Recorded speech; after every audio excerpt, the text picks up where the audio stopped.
The House Chairperson.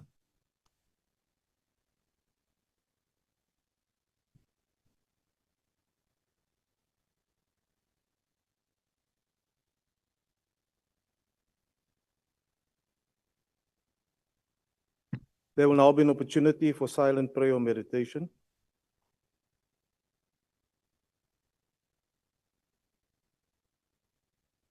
Please be seated.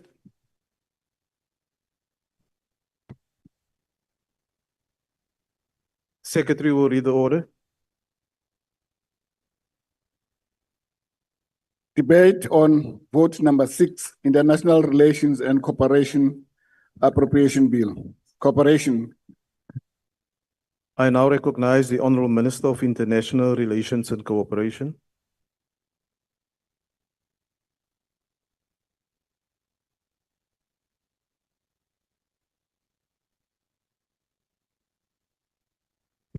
Thank you very much, House Chairperson. Honorable members, we are tabling a budget today, just over a year since the formation of the GNU. We continue to make progress in our international relations work. Honorable members, I've just returned from Sevilla in Spain, where I represented President Cyril Ramaphosa, where the Compromise de Sevilla was adopted, the Sevilla Commitments, by member states of the UN.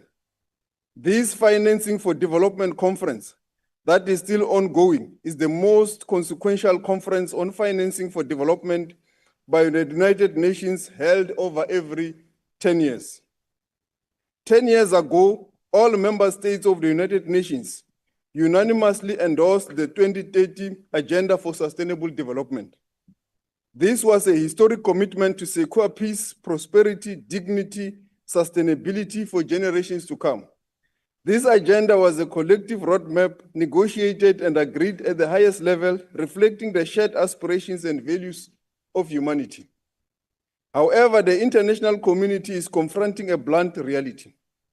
The promise of sustainable development is slipping out of reach.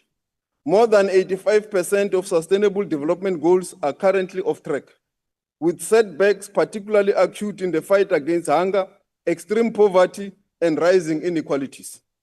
The climate crisis is deepening this trajectory, with extreme weather events inflicting severe human and economic losses, particularly across Africa and other climate-vulnerable regions. These interlinked crises are testing the resilience of societies and exposing long-standing structural injustices. The erosion of trust in multilateralism reflects the system's persistent failure to respond effectively. At the heart of this failure lies persistent gap in financing. The global shortfall to achieve the SDGs is now estimated at over $4 trillion per year, while official development assistance commitments remains unmet. It is against this backdrop that members countries of the United Nations have committed themselves to close the $4 trillion annual funding gap. through the Sevilla Decompromise or commitment to achieve the objectives of Agenda 2030. South Africa has been resolute in its commitment to multilateralism with the UN at its pinnacle, and we are working for real world support and commitment to the UN Sustainable Development Goals and the course of Africa Agenda 2063, the Africa we want, silencing of the guns in the continent. We view these August forums as the anchors of North-South cooperation, and our role in the G7 and the G20 will remain to continue to be the bridge between the global North and the global South. South Africa, with Spain as the host country of the Financing for Development Conference, have strives for synergies with our G20 presidents to nudge the world towards closing the financing gaps for the SDGs, the reform of the financial architecture, and other priorities. The budget we are tabling here today is an enabler of this work that needs to continue. The department's allocation increases modestly from just above 7 billion rands in the 2024-2025 financial year to a 7.90 billion rands in the 2025-2026 financial year, and a further to a 7.5 billion in 2027-2028 financial year. While this reflects a lower growth rate of 2% over the medium term, it sustains our commitment to deepen South Africa's global presence and influence. By prioritizing sound fiscal management and cooperative partnership with the National Treasury, we deepen our capacity to absorb and exchange rate volatility within the existing ceilings and find innovative ways to address critical vacancies. Our non-alignment posture is not a neutrality, as some will want us to believe. It is the dynamic balance between our national interests and our unshakable progressive internationalism. Non-alignment envisions a world where peaceful coexistence drowns out the clamor of conflict. Cooperation triumphs over exploitation. The insecurity created by nuclear armaments is fully addressed. A rules-based order anchored in international law protects the vulnerable and binds us all, including the powerful.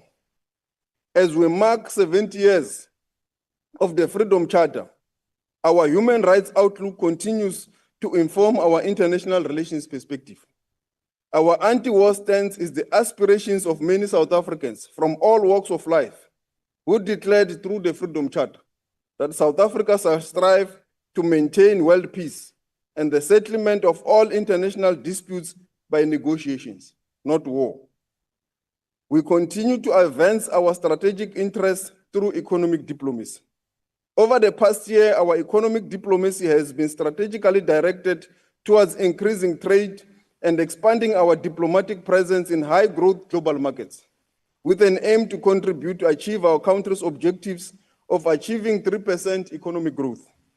We will continue to pursue the following strategic actions: accelerated regional integration, actively implementing and integrating SADC and AU strategies, prioritizing critical road and port infrastructure. To unlock continental trade corridors, we aim for economic integration to grow above the current 21% economic trade within SADC. Facilitating market access, proactively supporting partnerships for South African businesses and expanding across Africa. Anchor policy in national interest. Our external engagements must therefore align with domestic imperatives of eradicating poverty, reducing unemployment and inequality. Leveraging African continental free trade, agently aligned policies, programs to capture tangible benefits from the Africa Free Trade Area. Optimize diplomatic footprints, complete the foreign policy diplomatic representation review to ensure a cost-benefit balance and enhance efficiency. Compatriots, our G20 presidency has reached the halfway mark, and recently at the third Sherpa meeting, I shared the following perspective, and I quote, "While the world runs on our resources, the value does not stay here. The minerals lives raw. The batteries, the solar panels will also power artificial intelligence, while we are not in the mainstream of artificial intelligence innovation. The cancer treatments are made elsewhere. We export wealth but import back its transformed value. This is a phenomenon we see across Africa. In an award-winning book, Cobalt Red Siddharth Kara argues that it is the blood of the Congo that powers our lives. This is why South Africa's G20 presidency put forward a critical minerals framework that will rewrite this anomaly and revitalize our industrial strategies and manufacturing capabilities in a bilateral and multilateral platforms like the AU-South Africa Partnership, FOCAC, and so forth. The influence of South Africa can be seen through the declarations that pronounces without ambiguity on value additions at source. The theme of our G20 presidency, solidarity and equality and sustainable development, aims to ensure that G20 will lead to an era of true partnerships and collaborations for the good of sustainable development across all countries. Forums such as BRICS remain critical forums of South-South cooperation. This cooperation has seen some tangible benefits for the nations through its National Development Bank. We've seen the following tangible outcomes. South Africa leverages its BRICS partnerships to power its green future. 2.9 billion from the new development bank is building the grid backbone for renewable energy, boosting energy security through tangible projects like the integration of 7 renewable energy projects of independent power producers in Uppington, the construction of transmission lines and substations for Soweto area, and construction of transmission lines of Akalachang Sterrekas Power Station. A 3.5 billion loan is also transforming Durban Port into a world-class African getaway. This upgrade slashes shipping times, attracts mega vessels, and unlocks regional growth, making Agenda 2063 trade goals a reality. These are not just outcomes of economic diplomacy and that of the BRICS Bank. It's concerted efforts to overcome the triple challenges of poverty, inequality, and joblessness. Honorable members, this year marks the 80th anniversary of the United Nations. This is an institution that was created at a time where Africa was still an epicenter of exploitation and colonialism. To this day, the UN is constituted in this unrepresented manner, particularly the Security Council. We will continue to call for the reform of the UN and the UN Security Council, in particular to be able to respond to global insecurity. As majority of conflicts continue to be in Africa, Africa must have a permanent seat at the UN Security Council. The UN was created with the promise of equality as a system of international law, which binds all nations who sign up to the UN Charter. It is in this regard that we continue to call for 2 permanent seats for the African member states. Honorable members, in Sudan, we are witnessing the world's gravest humanitarian disaster. Over 30 million people need aid. 12 million people are displaced. It is a moral emergency. We will continue to engage at a bilateral and multilateral platform to seek peace for the Sudan. We recently welcomed home our brave soldiers who stood tall, securing security in the Eastern Democratic Republic of Congo for peace. We will continue to seek peace in the DRC through the bilateral and multilateral platform. In Ukraine, we see children torn from home. South Africa with Qatar and Canada, and the Holy See is actively pushing for both sides of their return, a core goal of the African Peace Initiative, which demands humanitarian action, prisoner releases, and protecting the young.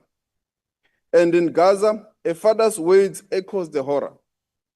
Here it's like an apple collapsing. You feel like you are inhuman. This suffering is why South Africa continues to seek relief in international law at the ICJ and the ICC. We welcome other initiatives from the EU and its member states and other regions of the world that are imposing economic sanctions and arms embargo, as diplomatic pressure will be the one that can prevail over the intransigent Israel regime. We act, we engage, we leverage diplomacy, because just peace is the non-negotiable foundation for humanity's future. This is the practical application of Ubuntu. As the world descends to our shores for the G20 summit in November, we have got no doubt that with the help of our citizens and yourself, honorable members, we will host an impactful G20 summit that will achieve ambitious goals. I would like to conclude by expressing deep gratitude for our officials domestically and across the globe. You fly our flag high, turning diplomacy into impactful action. When earthquakes rocks Myanmar and traffickers preyed on our stranded citizens, you were their lifeline. When Mr. Huksam and Mr. Potgieter needed to come home from Equatorial Guinea, you made it happen. Every single day, you impart a bit of South Africa to the world. You are the agents of a better Africa and a better world. This is the power of our foreign services. This is the dedication that gives me absolute confidence that the world will be a better place tomorrow. We are tabling this budget to enable this diplomatic work to triumph. I thank you, Honorable House Chairperson. Thank you, Honorable Minister. The next speaker is the Honorable Maumapelo.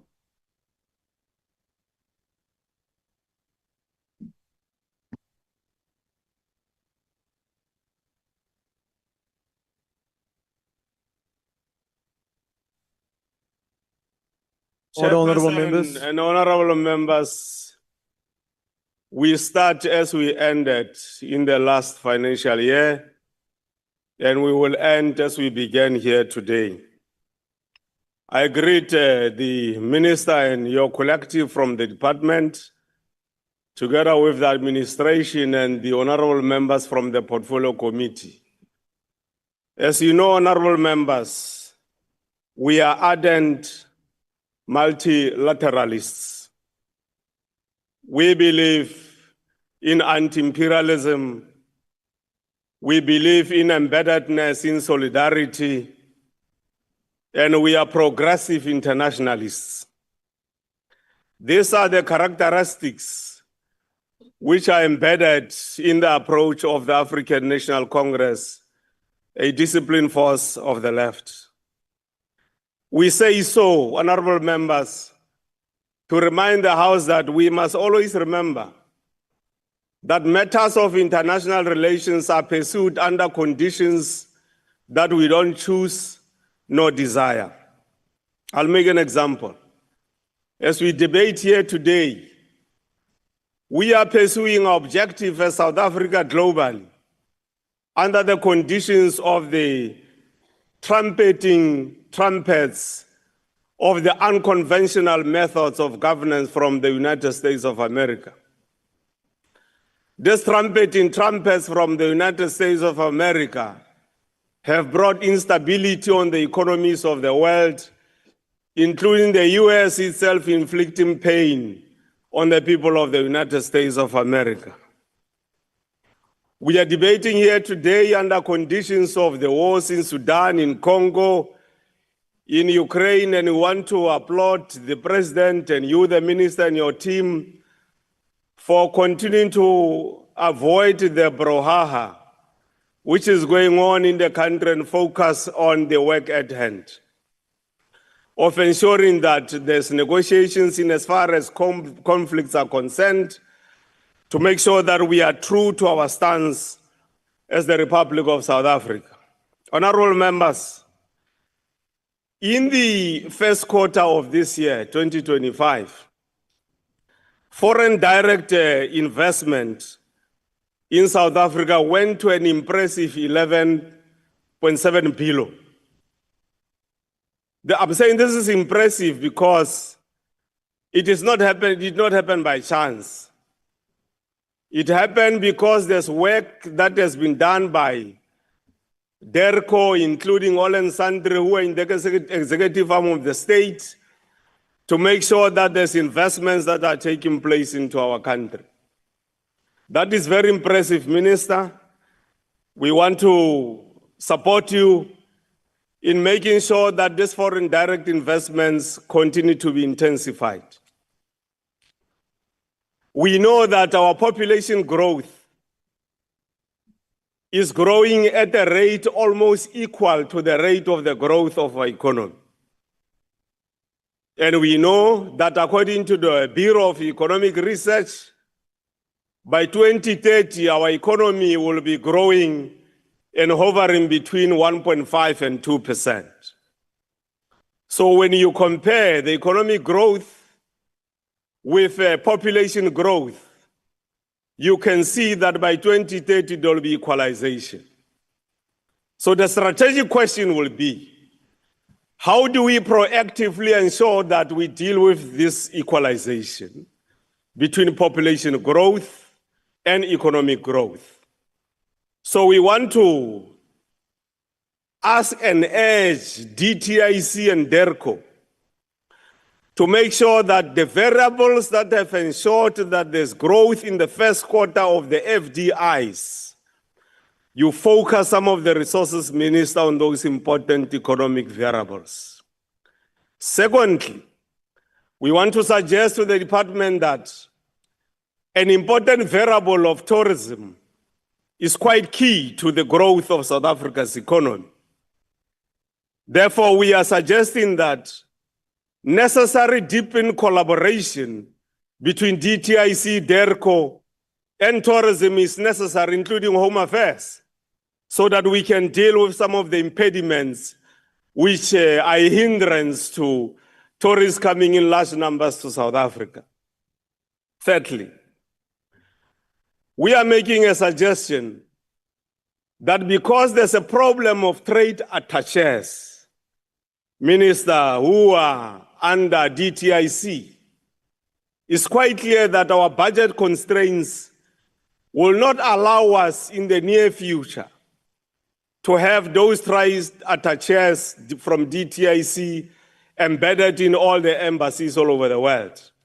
So our suggestion as the committee is that because DERCO is present in missions, there must be a discussion with the presidency to implore upon the presidency to consider a proposal for the job descriptions of the trade attachés from DTIC to be migrated to DERCO. We think if we do that, and DERCO focuses on this important variable in the economic equation of foreign direct investments that we need in South Africa, we'll make some progress. Honorable members, the committee is also suggesting that, Minister, for us to be truly held accountable by both the committee and the people of South Africa, the House must on a quarterly basis receive a comprehensive report on geopolitical situations and how South Africa is managing the dynamics of these geopolitical environments. The report having been tabled here in the House, is the view of the Portfolio Committee that that report must then be delegated to the Portfolio Committee for the Portfolio Committee to go to the people of South Africa to debate that report on geopolitics and how we are dealing with that situation, and come back to the House to report to the House so that there is necessary familiarization by our people and the House on how South Africa is dealing with matters of geopolitics. We are also suggesting that we need to accelerate our movement towards ensuring that the situation in Sudan is attended to, and we hope that we can prioritize the humanitarian problems which are emerging in Sudan. We are also suggesting as the committee that necessary discussions must continue to ensue between DERCO and Treasury.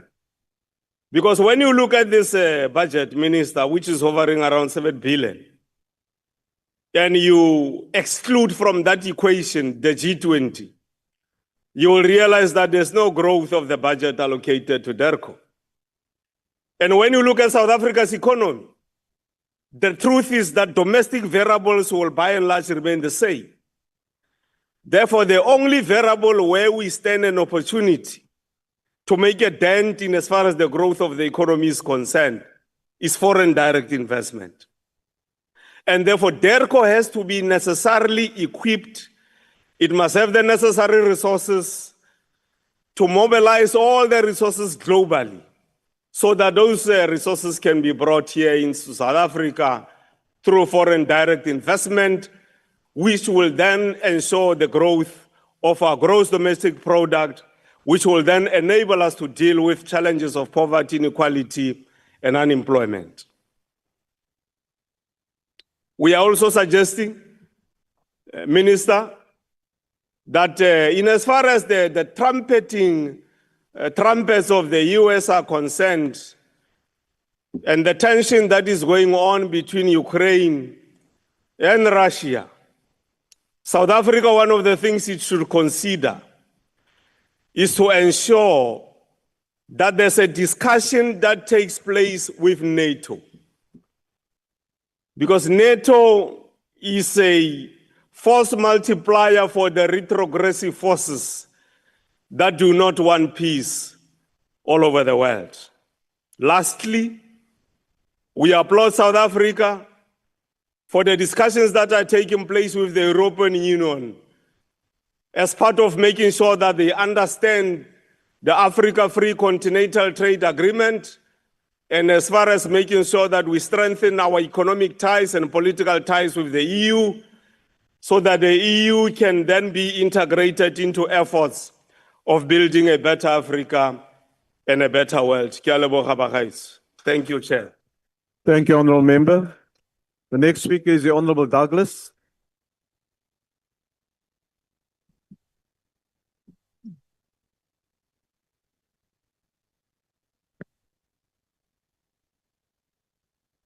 Thank you, Order, Honourable honourable House members. Chairperson. Proceed. Thank you, Honourable House Chairperson, and Honourable Minister, Deputy Ministers, and Honourable members and the people at home. I greet you all in the name of my Lord and Savior, Jesus Christ, and in the language of the Khoi and San, the First Nation Aboriginal people of South Africa, Kaites. I rise to reject this budget vote 6 on international relations, not to reject diplomacy itself, but to rescue this budget from irrelevance, not to diminish international engagement, but to enhance it for all South Africans rather than just the lucky few elites who benefit from DIRCO's current policy directions. This budget vote is a superficial budget increase. The total budget for DIRCO increased only to 8.9 million, with a mere 0.13% rise, far below inflation, effectively a budget cut in real terms. This is despite extra costs in 2025, like South Africa chairing the G20, hosting many international summits and meetings at taxpayers' expense, and navigating serious geopolitical tensions like the Israeli-Palestinian conflict, the Russia-Ukraine conflict, BRICS Plus realignments, ICJ cases, Iran-USA conflict, the DRC, and claims of white genocide, which we have to refute as a country. Government claims diplomatic growth through this budget vote, but the budget tells a different story. In truth, real funding for transformation and access to international markets and grassroots impact of DIRCO's foreign missions is shrinking. 191.5 million allocated for South Africa's G20 presidency may sound like a lot and a just cause, but it does not translate to policy imperatives for resource nationalization and beneficiation and ownership of resource value chains and land redistribution and local economic development and job creation. It does not speak to the needs of the South African people. There is no parallel increase in economic diplomacy for SMMEs, township exports, or indigenous trade access, or for black industrialists. There's no rural travel funds, township trade delegations, or African Aboriginal cultural exports. There's no, the elite multilateralism is funded, but township traders, SMEs, youth businesses, and Aboriginal and Indigenous African creatives are excluded from foreign trade and economic tourism and entertainment platforms. This budget vote 6 is not a budget for poor people and for our diplomacy.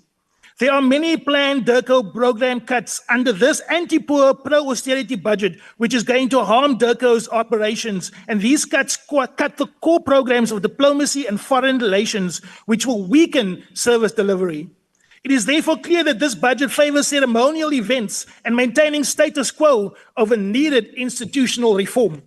More than half the budget is going to a bloated salary bill, but there is still no hiring to fill critical staff vacancies, and this budget does not indicate that staff will be redeployed to critical vacancies where there are staff duplications or redundancies. Compensation of employees makes up 46.4% of this budget, 3.29 billion rand, yet vacancies remain critical. Treasury has capped hiring and imposed ceilings, making it impossible to fill posts, especially trade attaches abroad, which then leads to a lack of trade access for our South African businesses in general. DIRCO has overloaded with salaries it can't afford. This is a lack of leadership and of planning and of management. One of the biggest threats to this and future budgets is that foreign exchange risks are not budgeted for. 60% of DIRCO spending is in foreign currency, yet there is no contingency fund for exchange rate volatility. If the rand weakens, millions more will be needed, but no top-up mechanism is budgeted in this budget. It looks like DIRCO and the GNU budget planning ignores financial realities. The ANC-led GNU is gambling with taxpayer money without protection against currency shocks. Another deep concern is the lack of performance metrics for real job creation. The department says it undertakes 60 economic diplomacy events per year, yet there are no figures on SMMEs involved or metrics on value extracted for the local economy of South Africa. In no measurable impact on jobs or township exports are mentioned. In DIRCO right now, economic diplomacy is a slogan, not a metric. Where are the stats on DIRCO's real-world economic impact for township economies and SMMEs in places like the Cape Flats? The committee noted major delays in visa processing. This harms tourism, business investment, and student exchange and cultural diplomacy. Government cries for foreign investment but builds a visa wall to keep those out, which it doesn't like. South Africa does not suffer from a lack of resources, it suffers from a lack of leadership and geopolitical macroeconomic imagination and vision. In the last fiscal year, over 6.9 billion was spent, but less than 10% of that was filtered back into our formal economies and into our indigenous communities. Mr. Chair, as Umkhonto Sizwe, in terms of our foreign policy, we condemn the starvation and bombardment of Gaza. Peace must come and a two-state solution pursued, but only after the genocide stops and the bombs stop. Hostages are returned and justice prevails at the ICJ for all sides. We oppose NATO's expansionism and the illegal and hypocritical bombing of Iranian nuclear facilities by Israel and the USA bringing the world to the brink of global nuclear war and condemn these actions in the strongest terms.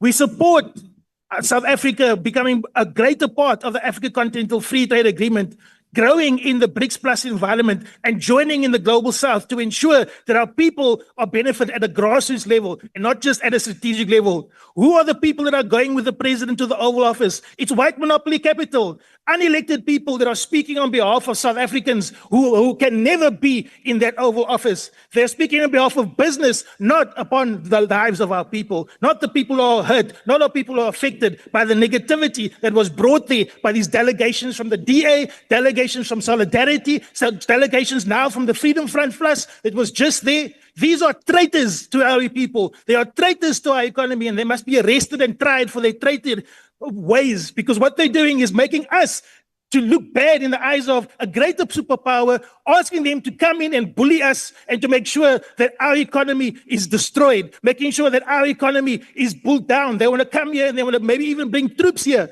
Why? Because they are scared of losing the land. They are scared of losing the land that they lost and that they stole and they still hold on to today. We reject all NATO's expansionism and illegal and illiberal and problems, what NATO is doing with Russia and Ukraine. We need to make sure that there's peace in Russia and in Ukraine and in that conflict. We reject all imperial war making, and we reject outright the claims that there is a white genocide in South Africa. And this lie was once again being put forward to America by this other delegation. MKP's vision is to make sure that our people benefit from diplomacy. Our people budget from this, Mr. Chair. South Africa must stop behaving like a guest in the global economy. We are not guests. We are the hosts of a coming Pan-African renaissance where we as Africans own our land, we own our resources, we manufacture and export our own goods and services and benefit the many, not just the white monopoly capital few. If DIRCO is to matter, it must move from marble to mission, from talk shops to action, from ceremony to strategy, from foreign indulgence and to domestic empowerment. Kaigan Gans, I thank you. Thank you, Honourable Member. The next speaker is the Honourable Smith.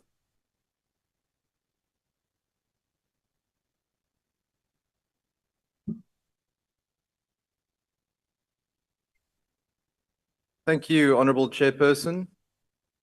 The Department of International Relations and Cooperation, under the stewardship of Minister Ronald Lamola, is quickly becoming an arm of the state that operates behind the veil of presidential protection and secrecy. Over the last year, Minister Lamola has appeared before this committee only twice. And when his deputies deign to attend, they do so only to demonstrate that they have not progressed from the 1960s, from which they teleport their ideological claptrap, which erodes our credibility on the international stage and insults our largest trading partners to the detriment of our country's fragile future. It is pointless analyzing the budgets and making recommendations to a ministry that acts as though it exists as an arm of the party and not the state, operates not with the interests of our country and its constitution at heart, but with those of the ANC and its problematic international allies and questionable funders. And while the president only exercises his prerogative to execute South Africa's foreign policy due to the support of the Democratic Alliance and other GNU partners, we continue to bend over backwards for the likes of Mr. Vexelberg and Chancellor House before worrying about the millions of unemployed South Africans who need a foreign policy that will lift them out of poverty. Instead, we have a ministry which, in the same week that it accepted a 4.7 billion euro trade deal with the European Union, refers to its member states as neo-colonialists.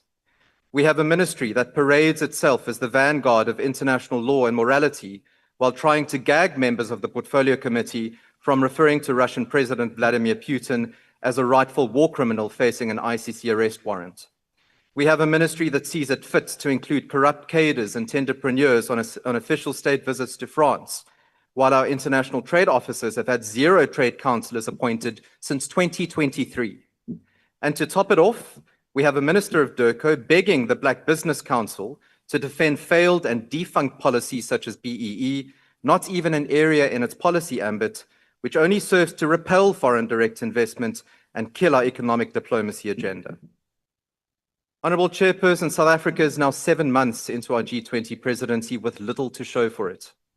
What was supposed to be a key opportunity to set a clear South African agenda and leverage international best practice to unlock our country's potential is quickly becoming yet another ANC-dominated talk shop with 0 parliamentary oversight. As far as the Sherpa track goes, many G20 meetings under South Africa's leadership have not been able to produce even a single coherent communique, resulting in chairperson summaries that are contested by member states, tarnishing the credibility of our entire G20 presidency. Embarrassingly, at the foreign ministers' meeting of the G20 held in February, even the routine group photo fell through, with no official explanation given for its last-minute cancellation. But more worryingly, DIRCO's power games against the Treasury meant that government could not even get their ducks in a row as to what issues belong in the Sherpa and finance tracks. When discussions around the cost of capital were erroneously allocated to the Sherpa track and not the finance track where they belong, member states rebelled against the decision. This is an indictment on this ministry, which has embarrassed our country's international capabilities. This is not how to chair a group of 20. Chairperson, one of the core mandates of this department is contributing to the creation of an enabling international environment for South African businesses. This means that DIRCO has to share co-responsibility for growing the economy and creating jobs through its policy choices and diplomatic efforts. As we stand here today, Mercedes-Benz has temporarily closed its East London plant, and other export-oriented jobs are at risk because DIRCO's decisions to defend and protect malign international actors has placed South Africa in the crosshairs of global economic powers and trade allies.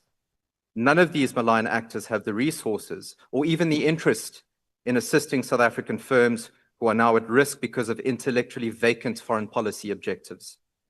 In a context where we are dealing with an unemployment crisis that includes the highest youth unemployment rate in the world, one would expect that DIRCO would place its focus squarely on easing tensions with key trading partners and enabling access to new markets.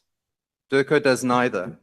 Instead, it provokes the ire of our largest trading partners and international allies, many of whom do not need to trade with South Africa, but do so as an act of solidarity.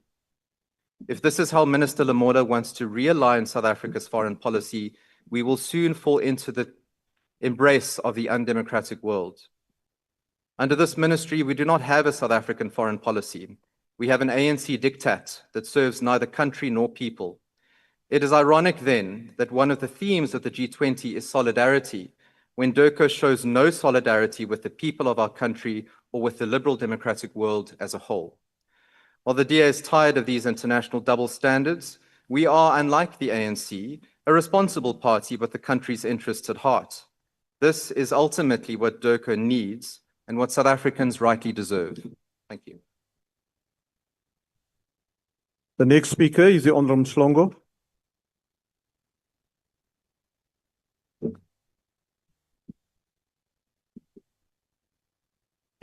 Greetings to the Commander-in-Chief and President of the EFF, President Julius Malema, Commissars, fighters, Africans in Africa and in the diaspora. We stand here today to reject on behalf of the EFF budget vote 6 on international relations and cooperation with the contempt it deserves. Chairperson, the world is changing right in front of our eyes, with imperialist forces reasserting their power in ever so crude a manner.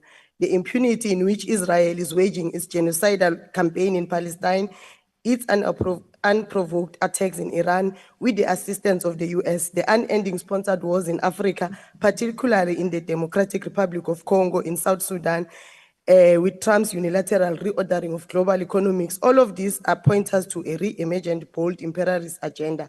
Africa ought to have learned her lessons from centuries of colonial repression and exploitation, but seemingly we have learned nothing. And as previously, we are sitting like ducks while imperialist forces are advancing on the same agenda that led to the Berlin Conference. We have not been able as a continent to redefine how we position ourselves to advance the interests of our people and to forge a unified African response to global challenges. South Africa's role as a voice of re-emergent Pan-Africanist force has faded gradually from the Zuma years and is now almost non-existent in the Ramaphosa administration. As a result, this country and the rest of the continent remain spectators while the West continue to loot our resources and develop their people. This department that you are leading, Mr. Lamula, is at the center of the lack of imagination and leadership. It is deprived of ideology, ignorant of the past, and therefore incompetent to deal with the present and the future. This manifests in mutant but critical administrative failures. You are unable to even fill up vacant posts in the department, and your budget makes no provision for this. This means you will not be able to perform the most basic of your functions. You have no trade attaches in strategic partner nations, making you unable to leverage key advantages that could be leveraging from these countries. You have no ongoing strategic approach to strengthening political, economic, and social relations with traditional friendly nations due to your ideological provocations influenced by your newly formed friends in the GNU, the DA. You have not leveraged the vastness of the African continent and its endowment with key natural resources. As a result, you have just witnessed Trump gloating about the minerals that the US is going to loot from Congo.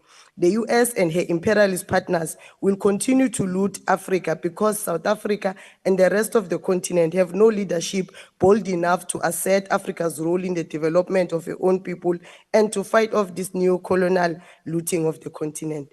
South Africa's G20 presidency has done absolutely nothing to advance the interests of the country and those of the continent. We have cowered to the whims of Western powers, even as we preside over this powerful global organization. We have in the committee proposed that DIRCO should outline tangible benefits that we should be able to measure at the end of the presidency of the G20, how ordinary citizens and SMMEs are going to benefit and as well as the country and the continent. You will not be able to do so because there are no such benefits. Chairperson, our previously firm voice calling for the reform of the UN Security Council has now dissipated into insignificance. Without a strong opposition from the global south to the continued domination of decision-making body by only 6 nations, global affairs will continue being tilted in favor of imperialists. We must be asking what value or continued participation in the UN brings to this country and to the continent, and whether it is worth our while being members of an entity that continues to favor and it is detected too by the interest of the West. Overall, this is an austerity budget which does not take into consideration inflation and will hamper the operations of the ministry. Finally, Chairperson, we must take this opportunity to call on Treasury and DIRCO to ensure that the funds allocated to continue our case against the apartheid state of Israel in the International Court of Justice for their genocidal crimes against Palestine is not compromised. We stand to reject this budget vote. I thank you. Thank you, Honorable Member. The next speaker is the Honorable Adebe.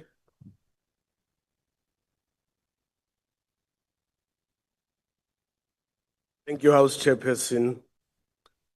As the IFP, we approach this debate on Budget Vote 6 with the seriousness it deserves, recognizing the pivotal role international relations play in advancing South Africa's national interests. We acknowledge the department's tabled Strategic Plan 2025-2030, Annual Performance Plan 2025-2026, and the budget allocation of 7.1 billion. As the IFP, we view this not merely as a financial appropriation, but as a vital diplomatic tool to safeguard our sovereignty, promote South Africa's national interests, and drive inclusive development across borders. In this ever-evolving geopolitical climate, our foreign policy must be pragmatic, principled, and people-centered. The IFP welcomes the department's alignment with the Government of National Unity's Medium-Term Development Plan and the National Development Plan 2030. We reaffirm our support for a foreign policy based on multilateralism, diplomacy, and an ethical international order. With limited fiscal space, we reiterate the need to scale down the number of foreign missions and prioritize those aligned with South Africa's strategic economic interests. Missions that do not yield clear benefits, particularly in trade and investment, should be reassessed. Our missions abroad must actively drive economic diplomacy and secure stronger bilateral and multilateral partnerships that translate into jobs and growth at home. Peace missions must be grounded in budgetary reality and national interests. South Africa has long prided itself on its commitment to peace on the continent and beyond. However, our peacekeeping efforts must be guided by realistic mandates and clearly defined outcomes. Too often we extend our foreign ambitions without the requisite budgetary support. The IFP calls for a more focused and more effective approach to peace missions, where diplomacy is paired with clear political will and long-term sustainability. As conflicts intensify globally, from Eastern Europe to the Middle East, the IFP supports South Africa's non-aligned position, but non-alignment must never mean silence in the face of human suffering. We urge DERCO to stand firm on the two-state solution in the Israel-Palestine conflict, grounded in international law, and to unequivocally condemn all forms of violence against civilians. South Africa's moral voice must not waver, but it must also be balanced with a commitment to constructive engagement and peace building. It is time to realign South Africa's foreign policy with the domestic priorities of our people, particularly youth employment, energy partnerships, and technology transfer. We must also rebuild our credibility in multilateral forums, ensuring that our votes and statements reflect constitutional values, human rights, and global equity. In conclusion, Honorable House Chairperson, the IFP supports Budget Vote 6. Thank you. Thank you, Honorable Member. The next speaker is the Honorable Wessels.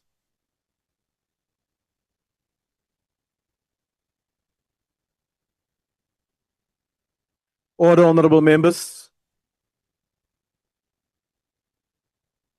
Order, Honorable Members. If you want to have a conversation, please go out. Never there.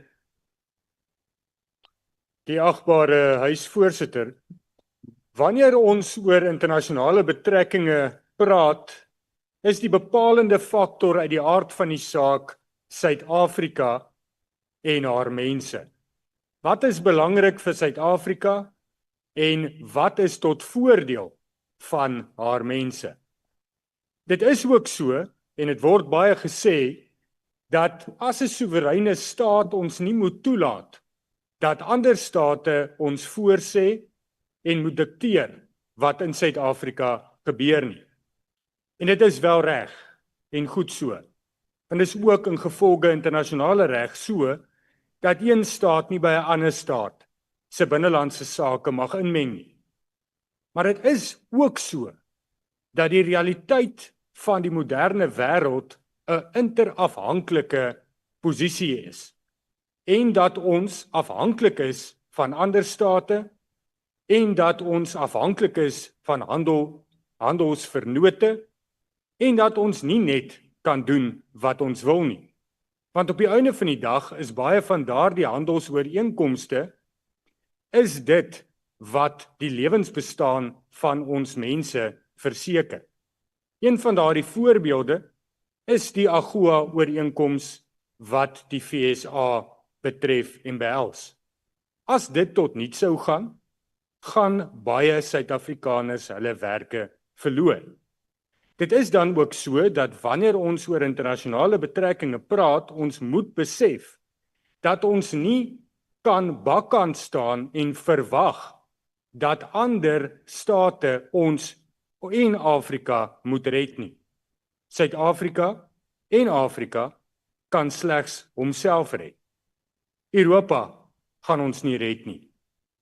Ons kan ook nie net wil bakkant staan en verwag dat die wêreld vir ons iets moet gee, sonder dat ons die nodige internasionale diplomatie dan wel uitoefen en dit na die tafel toe neem wat hulle dan in ruil wil hê nie. En dit is waar die soewereiniteit en die beskerming van soewereiniteit so 'n bietjie ingewikkeld raak.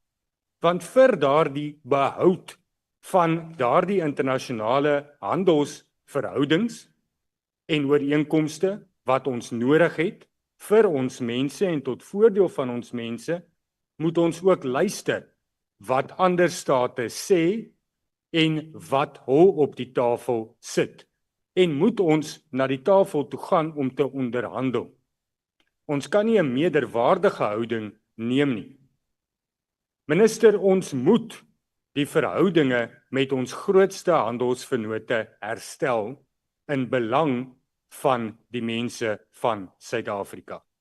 As ons dit nie doen nie, gaan werkloosheid nog meer toeneem. Dit is ook so dat wanneer ons kyk na die hele ekonomie van Suid-Afrika, is byvoorbeeld die AGOA-ooreenkoms 'n druppel in die emmer.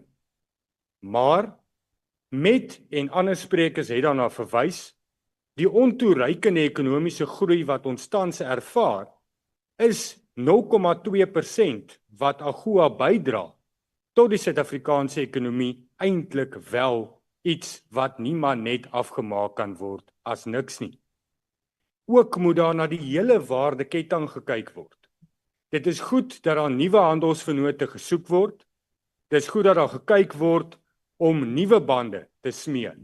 Maar kom ons, terwyl ons in hierdie krisis is, sorg dat ons daardie tradisionele vennote oppas en koester. Honourable member, your en time is bewaar. now expired. The next speaker is the Honourable Kobe. Thank you, House Chair. Chairperson, let us begin by giving credit where it's due. The Department of International Relations and Cooperation has shown signs of life. We are not ready to nominate it for a turnaround award just yet, but let's acknowledge the baby steps. Targets now seemingly are slightly clearer, and the African Renaissance Fund has at least remembered that it needs an impact assessment. So that's progress, and we're thankful for it. However, let's not be swept away by diplomatic glitter. South Africa continues to spend like a G7 member while trying to govern like a developing state. The 3.45 billion spent on foreign missions across 115 embassies, high commissions, and consulates, yet no measurable system to evaluate what those embassies actually produce. It's not diplomacy. It's a global sightseeing tour at taxpayers' expense with no regard for a sound cost-benefit analysis. We have embassies in places most South Africans can't pronounce, let alone locate. Nouakchott, Malabo, Bangui. Perhaps the department is pioneering a tourism strategy for budget analysis, or maybe just a very expensive geography lesson. In Tel Aviv, there's a mission listed as non-operational, yet we still managed to spend 27.2 million on it. Meanwhile, back at home, we are told the department faces staffing constraints, compensation ceilings, and exchange rate fluctuations. Yet somehow there's always more money to buy more property abroad and renovate buildings that we barely use. House Chair, the department speaks beautifully of inclusive economic growth and sustainable development, but these lofty ambitions seem to vanish somewhere between Jeddah and Kinshasa.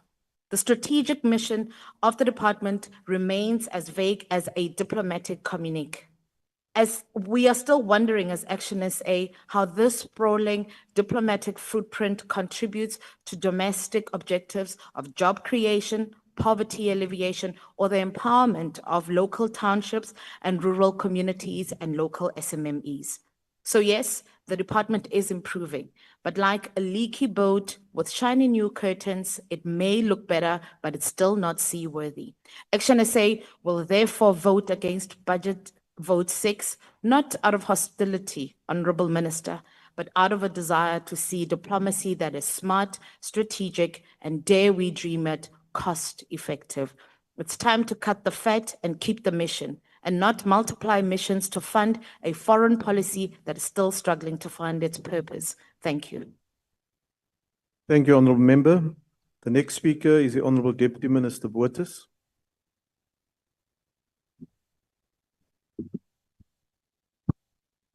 Honourable Chairperson, Minister Lamola and dear Maroka, Chair of the PC, Honourable Mamupelo, DG of DERCO, DG Tango, we amidst a polycrisis characterized by increased unilateralism that requires bold, principled leadership. Our foreign policy is not the mirror of the world as it is, but is a compass for the world as it should be.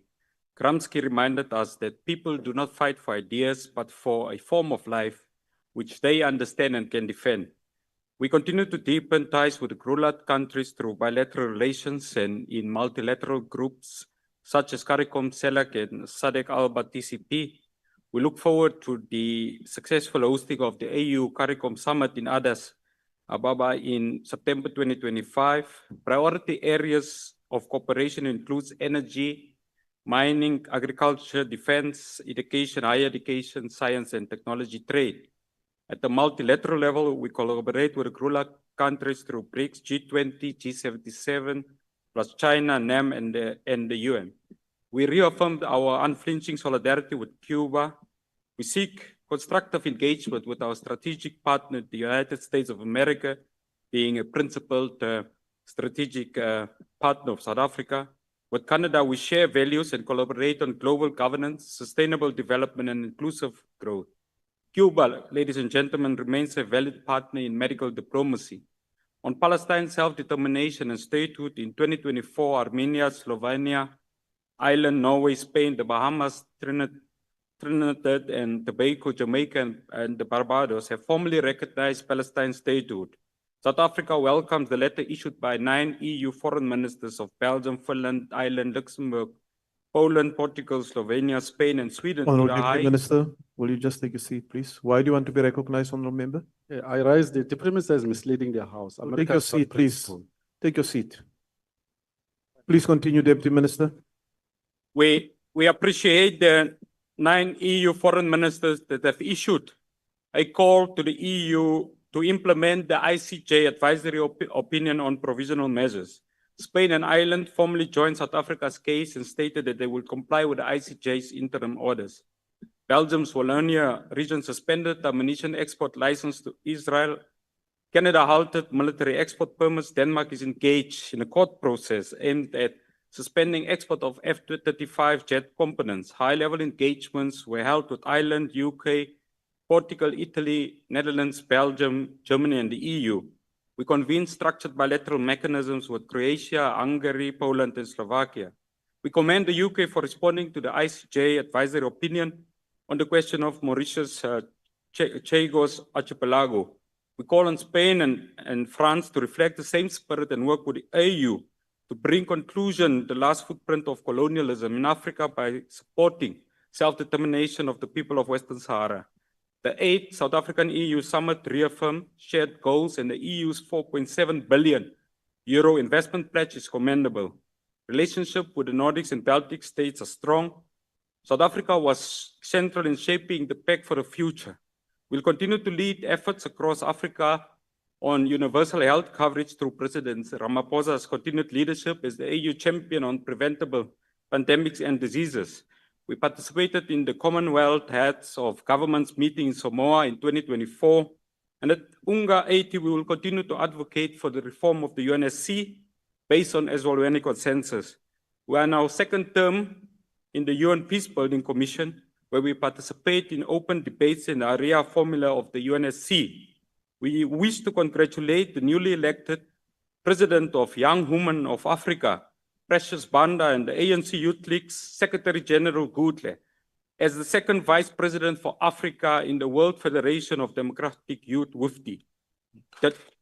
The Diplomatic Academy will launch a youth peace mediators mentoring program involving 15 countries, including Finland, Egypt, Haiti, Turkey, Colombia, Ethiopia, India, Indonesia, Jordan, Kazakhstan, Nigeria, Qatar, South Sudan, and Ukraine, supporting a resolution of the UN 2250 on youth, peace, and security. Each generation must define and fulfill its mission.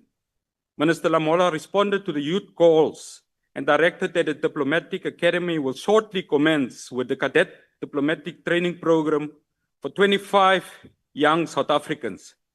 Minister Lamola, we recognize the honor bestowed onto you by the State of Palestine's President, the Order of the Star of Merit by President Mohammed Abbas on self-determination advancement of the people of Palestine, and in particular, the way in which you have championed as a Minister of Justice and continue to champion as a Minister of DIRCO, the ICJ case of South Africa. I conclude, ladies and gentlemen, we wish to acknowledge the continued leadership of the recipient of the Ubuntu Oliver Tambo Leadership Award in Diplomacy, the reward allocated to Ambassador Welile Nslapo Nomdugwe Mkize, and we wish as this generation to extend our appreciation for his continued wisdom in the nourishment of us as a generation that are able, capable, and up to the task to define our generational mission. Amandla. The next speaker is the Honorable Meshu.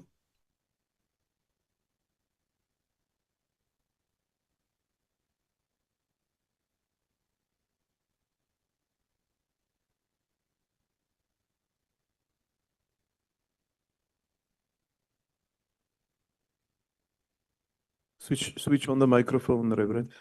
Honorable House Chair, honorable members, the ACDP notes the department's 24-25 budget allocation of 6.57 billion rands, which is a 5% reduction in the context of the medium-term development plan of 2024 to 2029.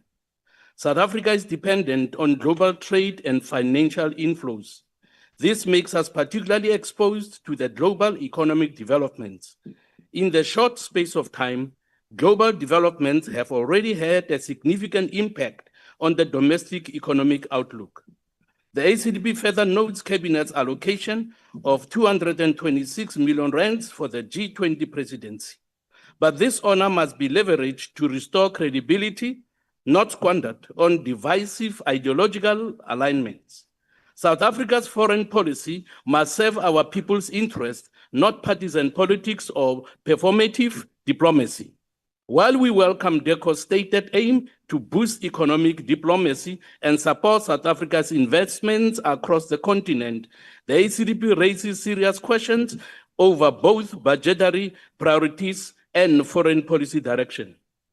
We support initiatives like the Lesotho Highlands Water Project and plans for the Grand Inga Dam in the DRC, which, if finally realized, could meet regional energy needs. We also take note of South Africa's role in advancing economic partnerships in sectors such as green hydrogen, water resource management, oil and gas, and intra-African trade, underpinned by 46 structured bilateral mechanisms. However, the department's continued insistence on a human rights-based foreign policy rings hollow when applied selectively. This government has, on the one hand, claimed neutrality on Russia's invasion of Ukraine, yet on the other hand, has rushed to take legal action against Israel at the International Court of Justice, falsely accusing it of genocide. These actions contradict our stated commitment to non-alignment and diplomatic balance. They come at a cost. 35 million is already allocated for ICC-related proceedings, with a further 36.6 million rands earmarked in 2026-27. The ACDP strongly opposes this misdirection of taxpayers' funds at a time when a diplomatic capital with key partners, especially the United States, is rapidly eroding. This erosion is particularly evidenced by the US recently suspending military cooperation to provide cover for this under the banner of social justice. We ignore such warnings at our peril. The ACDP will definitely not support this vote. Thank you. Thank you, Honorable Member. We invite the Honorable Zivi.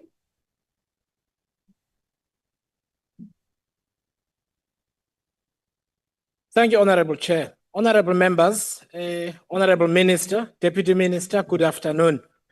Chair, we live in interesting and dangerous times. Democracy is on the back foot in the United States and other parts of the world. The politics of hate, division, and white supremacy are on the march, while collaboration and mutual respect on the international stage are under attack. This budget vote is not about public money and how we use it, but also how we best represent the values in our Constitution, advance democracy, and build international cooperation based on a mutual project of peace and shared prosperity. Chair, in this debate, I want to raise two issues. The first is the need to be aggressive in the coordination of commercial diplomacy and trade policy. The weaponization of the tariff regime by the United States under President Donald Trump is an opportunity to press the reset button in how our embassies function, focus on, and the level of coordination where there is with South African businesses. After all, every single day, there are hundreds of people crisscrossing the globe looking for and realizing trade opportunities under the banner of our flag. We must have structured ways of helping and working with them so that we reduce reliance on a traditional trading partner in the United States that, sadly, is hell-bent on picking a fight with every one of its historical trading partners like ourselves. The second, Chair, relates to what I believe should be our approach to our relationship with the United States or the people of the United States. Donald Trump has come. He will go. The manner of his going may not be how previous presidents before him have exited, in that he may refuse to leave office. Between now and that time, the American people are likely to go through a difficult time under an increasingly oppressive and authoritarian regime. At a time like this, I think it is important to draw a distinction between the Trump administration and the American people, especially long-standing friends of ours in the civil rights movement, as well as Black and brown communities that stood with us during the darkest days of our struggle. They spoke up for us then. We must remember to speak up for and stand with them in the dark days ahead. Now is the time for all Democrats all over the world, those who believe in human rights and justice, to stand together and fight injustice everywhere. From the children of Gaza to the immigrants, Black and brown people about to go through the brutality of a police state in the United States. We will support this budget proposal. Thank you. Thank you, Honorable Zibi. We invite the Honorable Maiman.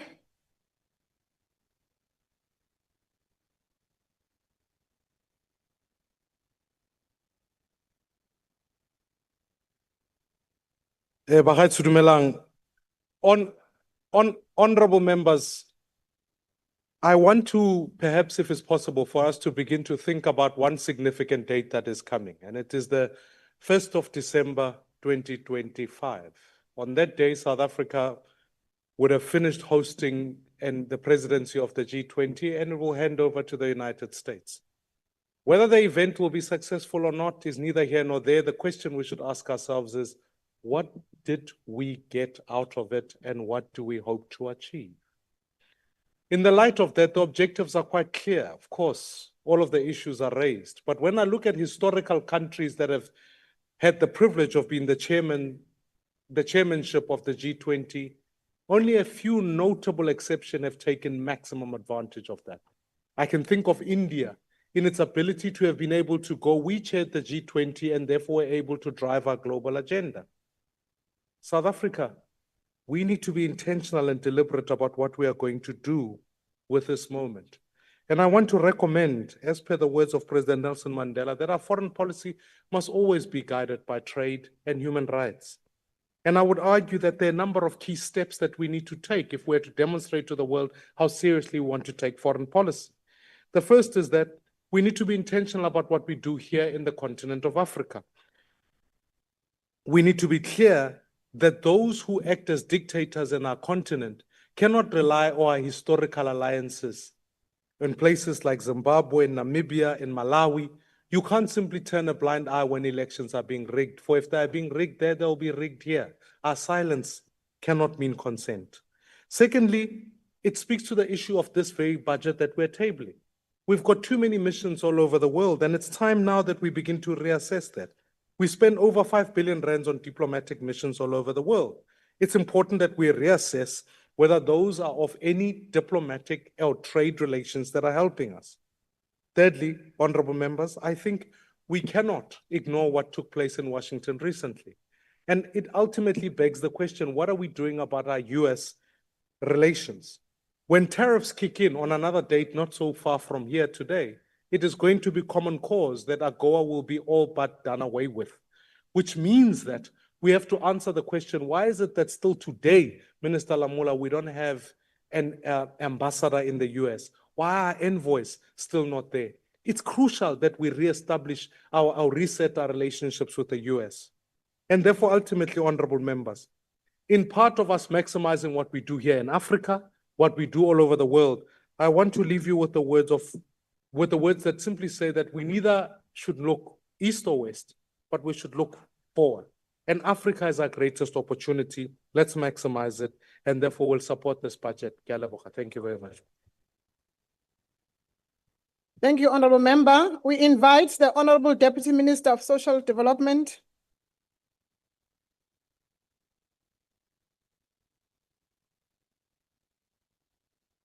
Honorable House Chair, Al-Jamaa supports this budget. Dirko has made us proud, and we also had heard that the Minister of International Relations got a medal and has also made us proud. We call on honorable members to support international law and not genocide. When Al-Jamaa gets the apartheid bill, which punishes apartheid activities, passed in this House in terms of the convention that we signed, those honorable members who support Israel and genocide will have their day in court. We are sick and tired of PR stunts, visits to Israel, which we regard as an apartheid activity. And as you know, Honorable Chair, these members have been charged at the police station in Culloden Square. We also ask our comrades to honor agreements that Oliver Tambo signed on their behalf to help get weapons for the fight against apartheid. Western Sahara gave us 60 tanks and much more. Please don't trample on the grave of Oliver Tambo by going against agreements that he has signed. Al-Jamaa calls on Dirko to be more proactive and support decolonization, a passion that the Minister of International Relations has. This year, 2025, marks the 50th anniversary of the beginning of the contemporary struggle of the Sahrawi people for their liberation and national determination. For those who are not aware, Western Sahara has been widely dubbed as Africa's last colony. There is also the Rif Republic, which is Africa's second last colony, both countries being occupied by Morocco. Those who have alliance with Morocco cannot claim to be part of the liberation struggle and support the foundational principles of the liberation fathers of Africa. Honorable Chair, the Rif Republic is doing a briefing in Algeria to file submission to the 4th Committee on Decolonization at the United Nations. We call on DERCO to support them if they are part of this committee. 40 Rif activists remain jailed in Morocco for heavy sentences up to 20 years. Reminds us of the Rivonia trial. Recently, Mr. Rashi was released after enduring 12 years of illegal detention in Moroccan prisons. He was subjected to torture. We ask DERCO to please support the Rif Republic. Thank you very much. Your time has expired.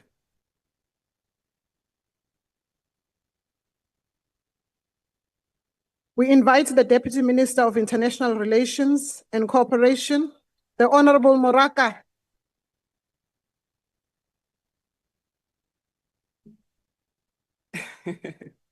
Thank you very much, House Chair.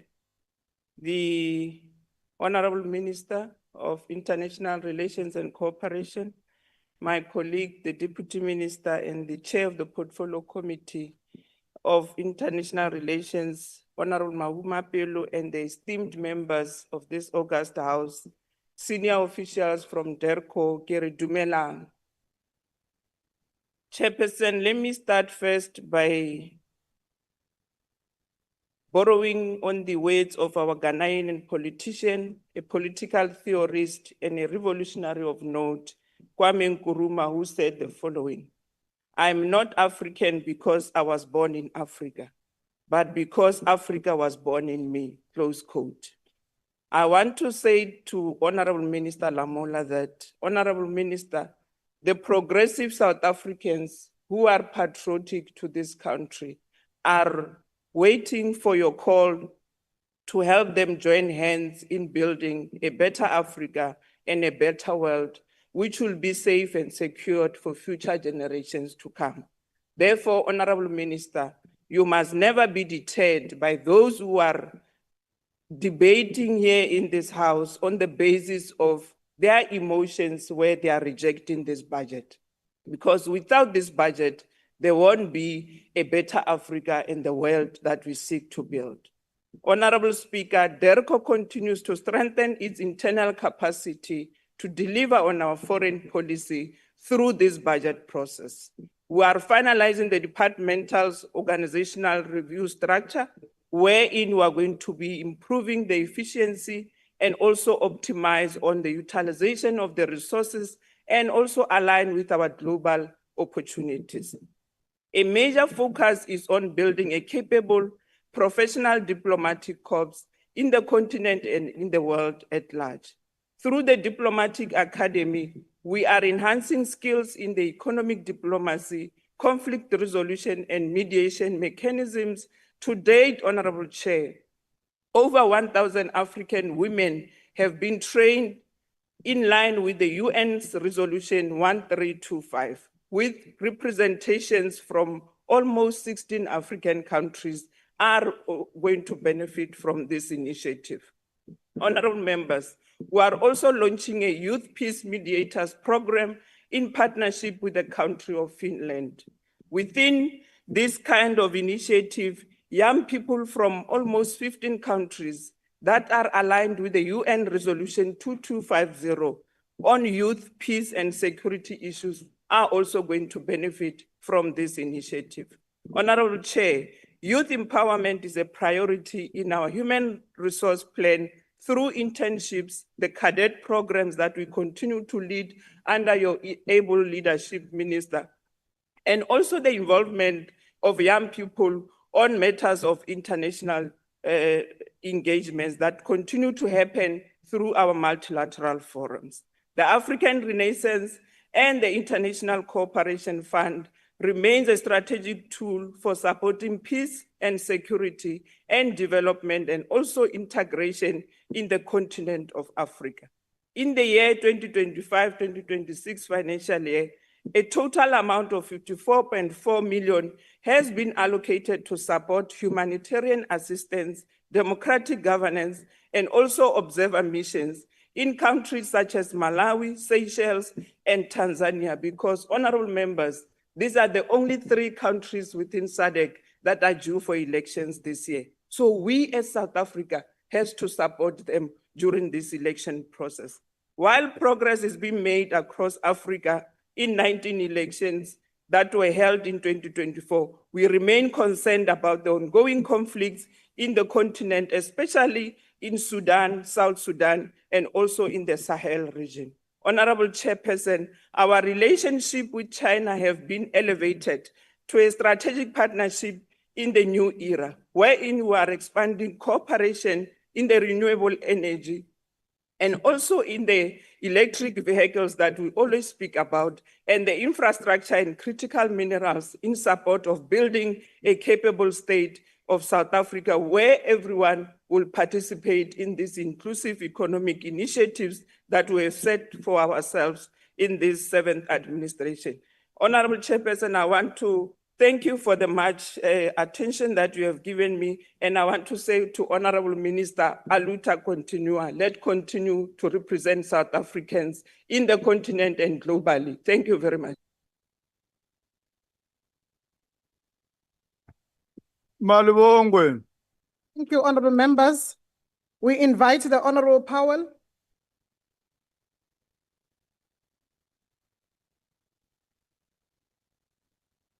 Thanks, Chairperson.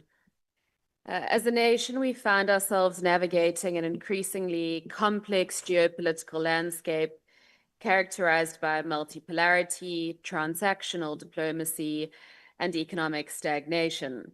For South Africa to succeed in this environment, we must abandon a foreign policy that prioritizes the ANC's fraternal alliances over our national interest. This outdated posture has cost us diplomatically, economically, and morally. Just last month, Deputy President Paul Mashatile and no fewer than 8 cabinet ministers and deputies descended on Vladimir Putin's Russia under the guise of economic diplomacy.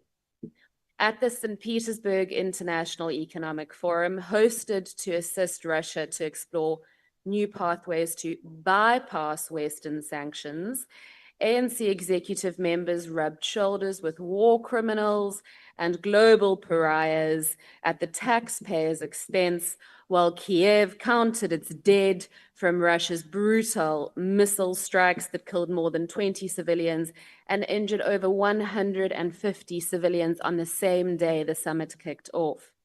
During a portfolio committee meeting that week, ANC MP Moraka defended this grotesque junket and the obscenity of its excess, doubling down on what she called South Africa's long-standing and enduring friendship with the Putin regime, praising our nation's so-called shared values. What shared values are these? House Chairperson, at a time when South Africa struggles to feed their families and face record unemployment, 8 ministers enjoy luxury hotel rooms, business class tickets, and chauffeur-driven convoys while aligning our nation with warlords under the banner of multipolarism. This is not a foreign policy for South Africans. It is a foreign policy for the ANC's friends. And the ANC now need to make peace with the fact that their time is up. And so, Despite a 6.7 billion rand allocation to DIRCO this year, our global influence continues to wane. DIRCO has become a shadow of its former self, crippled by cadre deployment and ideological posturing at the expense of our largest and most critical trade and investment partners. Embassy closures, unfilled diplomatic posts, and repeated audit disclaimers paint a picture of a department in decline. South Africa's foreign policy agenda should be grounded in our constitutional values and focused on economic development. But instead of advancing democracy, justice, freedom, and equality, we continued to get hackneyed Soviet-era slogans and overt alignment with regimes that reject South Africa's constitutional principles on which our democracy is built. This directly undermines our credibility as an emerging middle power. In a country where over a third are unemployed and more than half live in poverty, foreign policy should be used to unlock opportunity, not deter trade and investment. It is time for South Africa to become a principled and dependable global partner, not a bedfellow to authoritarian regimes and theocratic dictatorships. A DA-led DIRCO would prioritize economic diplomacy, build a professional and merit-based foreign service, and restore our credibility through consistent and principled international engagement. A modern DIRCO requires a fit-for-purpose budget that serves our national interest, strengthens our strategic partnership, and repositions South Africa as a capable middle power. Whilst we strongly support South Africa's engagement in multilateral institutions such as the SADC, the AU, and the UN, we are concerned by the 834 million rand that's allocated for membership contributions without there being any clear performance metrics or evaluations of strategic value. Equally troubling is the 171 million rand earmarked for the African Renaissance Fund, which serves as a patronage vehicle for the ANC's political interests. Consider the tens of millions of rands dispersed to Cuba over the past decade without a shred of... Powell, can you take a seat? Honorable member. Ngiyathokoza mceli sihlalo. Benginombuzo ku honorable member. Ungambuza ukuthi angawuthatha umbuzo na. Ngoba ngibona ngathi ngikusela amakhuwa kuphela la. Thank you, honorable member. Umbuza lokho cha. Kumele mina ngikubuzele yena. Switch off your mic. Ngiyathokoza che. Switch off your mic. Honorable Powell, are you prepared to take a question? Not at this point, afterwards. Agafuni ukuthatha umbuzo wakhe.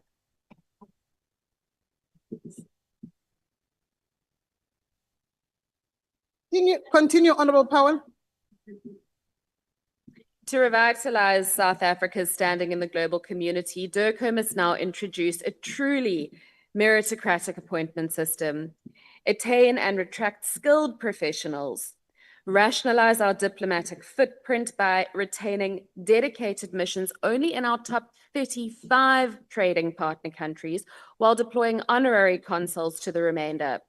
We need to work in lockstep with the Department of Trade and Industry to make sure that trade and economic diplomacy form the cornerstone of our engagements in the world.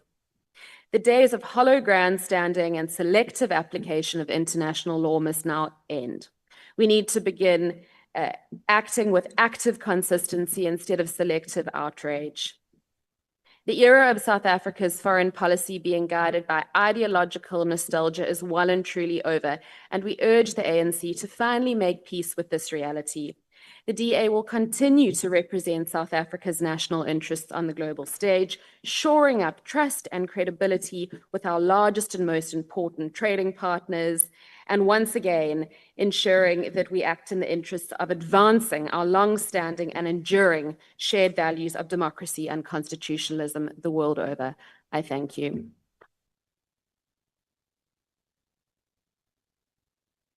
Thank you, Honorable Powell. We'll now invite the Honorable Kumbaka.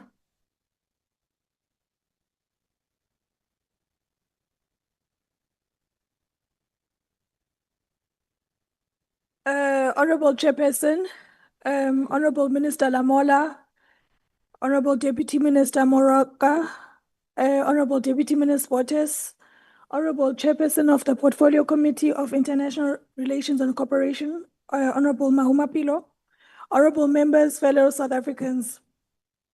Today, we rise not merely to debate a budget, we rise to confront the soul of our foreign policy, a policy that must be revolutionarily, unapologetically African and firmly rooted in the values of the Freedom Charter and the living legacy of the liberation struggle.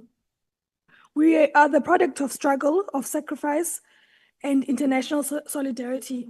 We come from a movement that forged bonds with Cuba, the Soviet Union, Palestine, and the people of Africa when the world turned its back on us.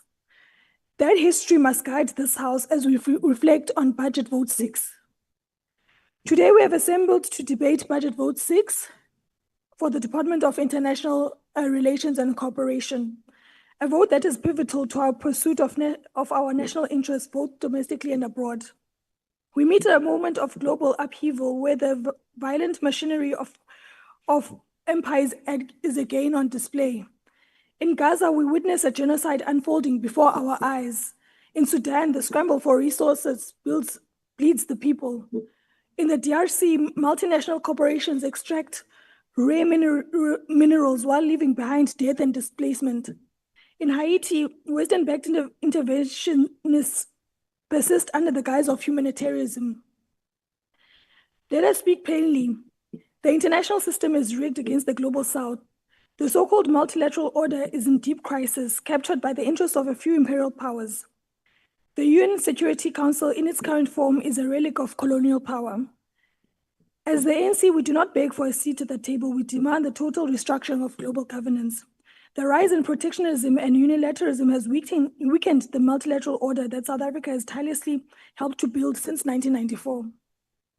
Honorable members, in the eye of the storm, South Africa must hold its ground and must be resilient and principled.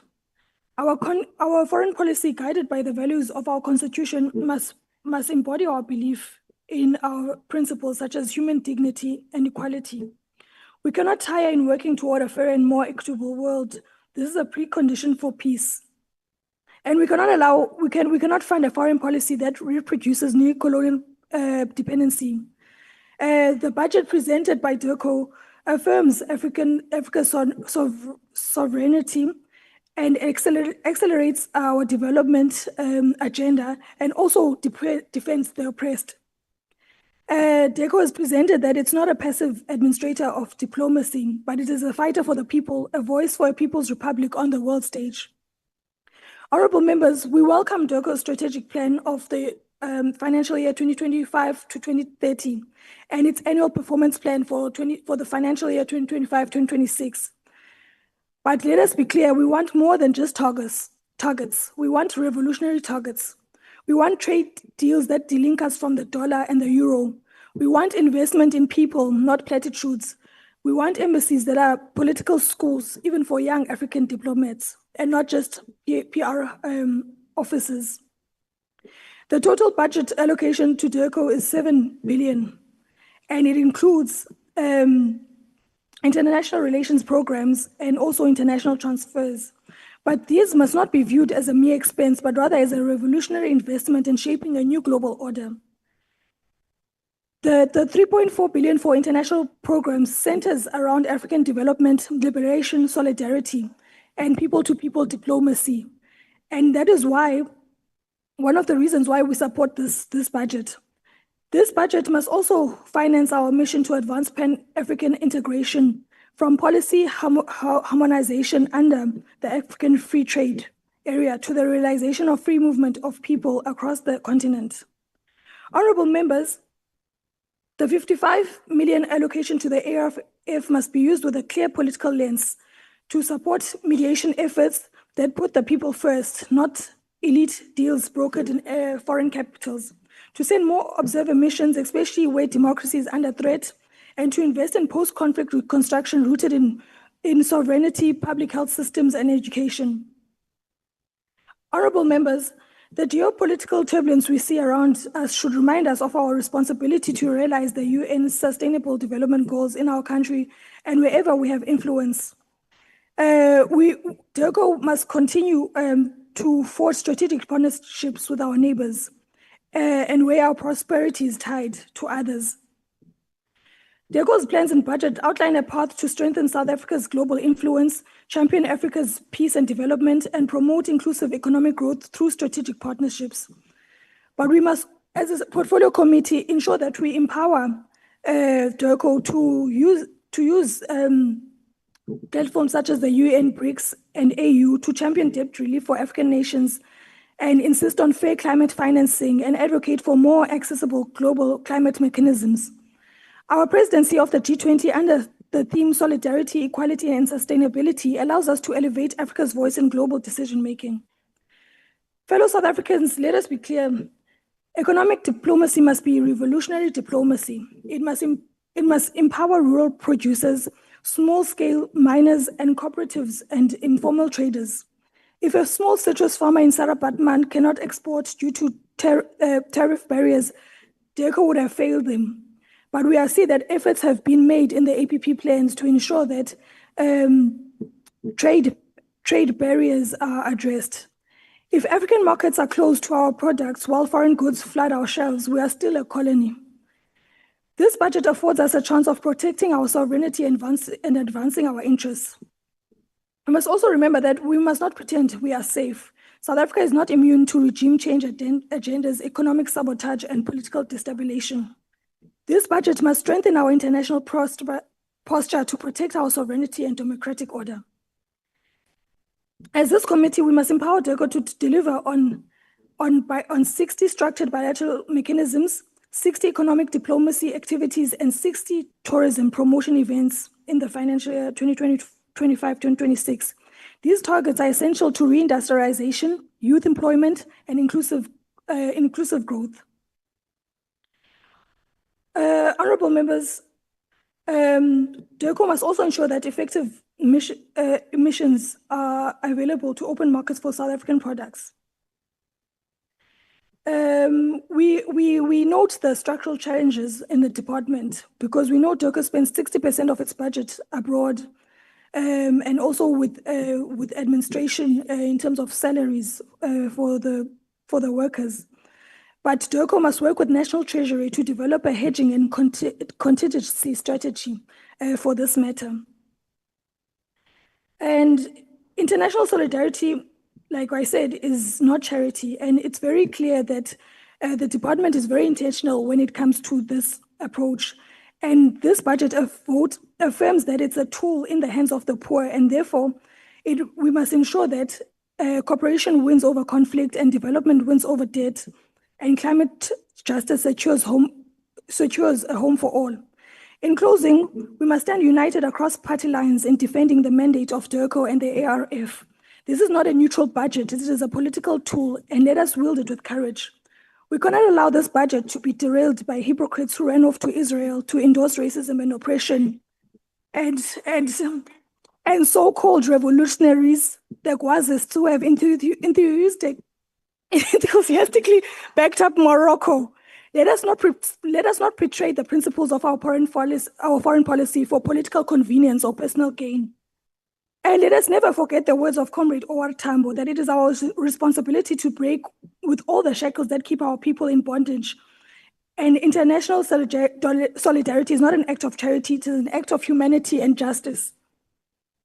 We therefore call on this House to support Budget Vote 6, not out of compliance, but out of conviction, to defend our revolution, to speak for the voiceless, to champion Africa, and to keep South Africa as a bold, independent, and revolutionary force in the world. I invite this House to support Budget Vote 6 without reservation, and as the ANC, we support Budget Vote 6. Let us keep South Africa a respected principal and visionary voice on the continent and in the world. I thank you.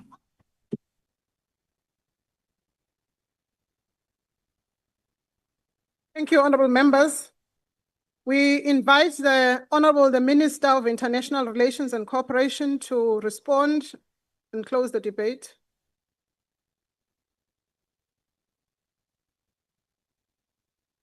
Thank you, Honorable House Chairperson. We welcome the Damascus moment of the MK Party on the right of self-determination for the people of Palestine. But shocked at the contradictions at the same time, with regards to Western Sahara and Morocco. You can't speak about self-determination for Palestine and not do the same thing for the people of Western Sahara. This is the highest level of confusion. Action SA says South Africa don't know how to spell some of the cities in the continent, and this includes Malabo in Equatorial Guinea. She must ask the family of the two South Africans, Mr. Huksam and Mr. Potgieter, that our mission in Malabo helped and assisted when they were in prison for 2 years. They also assisted them to return back to South Africa. And these are not the only families that have been relieved by our missions across the globe. In Myanmar, when South Africans were stranded, they were assisted and helped our missions. In many parts of the globe, Yemen, you name it, Iran, all kinds of places, Sudan, our missions have been there. So there is no one who can claim that this is diplomatic tourism. It is not diplomatic tourism, are the necessary missions that we need to keep and have. This level of confusion has reached a crescendo with the DA, Honorable Powell. She claims that our ministers were involved in some laxatives in Russia and forgets to mention that these are the same basic tools of trade that Minister Steenhuisen uses, Minister Malati uses, Minister George uses, and Minister George travels similarly to Minister Lamula across the globe. So this is the highest level of hypocrisy, is the highest level of confusion for the DA. They don't know whether they want to govern, whether they want to be part of the GNU, or they are part of the opposition, or they are somewhere in between. This is a shapeless amoeba.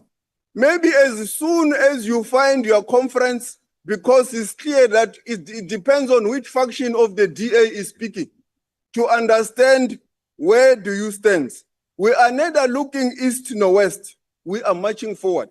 The statement of intent that underpins the GNU informs our work. It is very clear that we are underpinned by the Constitution, a human rights outlook. We are underpinned by Agenda 2063 of the African Union. We have to advance progressive internationalism. This is not just ANC policy.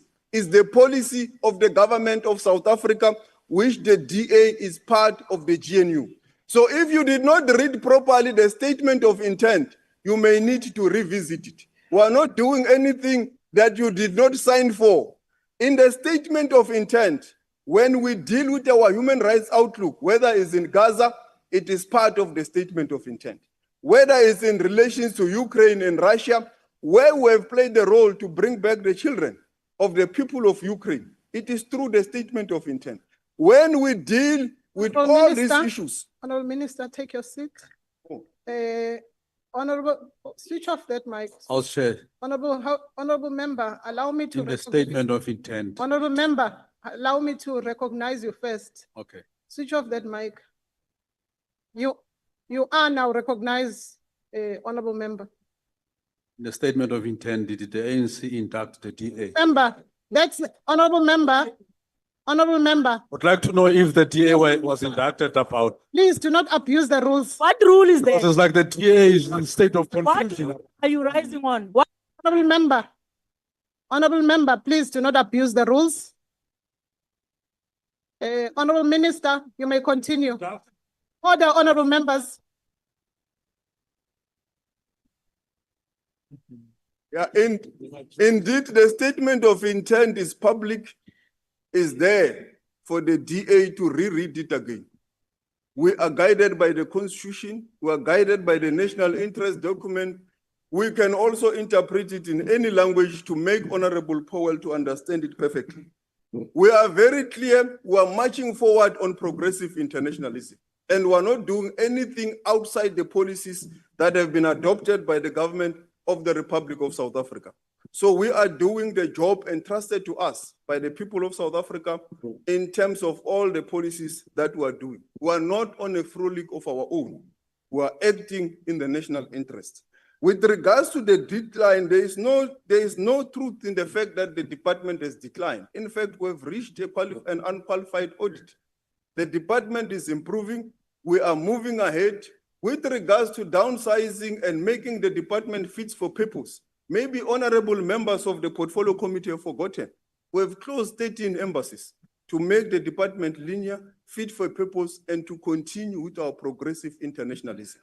And we'll continue to serve South Africans across the board, irrespective of color. And there is no democratic alliance that has got a right in terms of our constitution to represent the people of South Africa. You can only represent your constituency and the members of the DA. As ourselves, as government, we represent all South Africans. Thank you.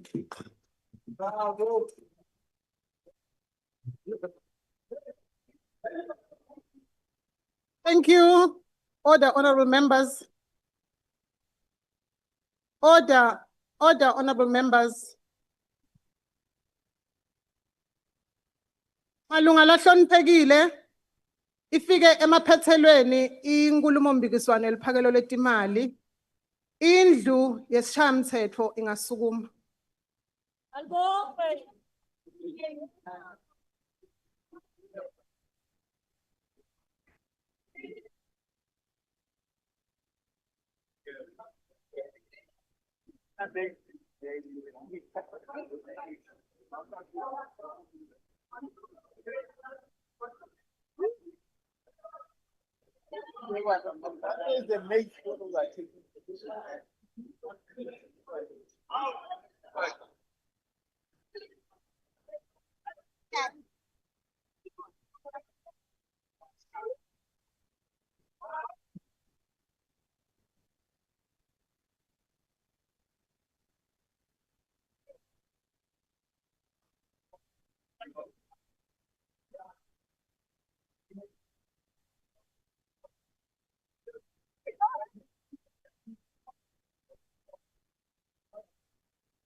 Well done. Well done.